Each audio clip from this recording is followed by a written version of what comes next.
Theme தனன திறனா.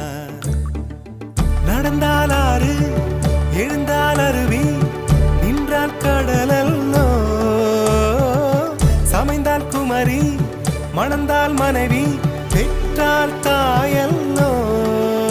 சிறு நதிகளே நதியிடும் கரைகளே கரை தொடும் நுரைகளே நுரைகளில் இவள் முகமே. சிறு நதிகள்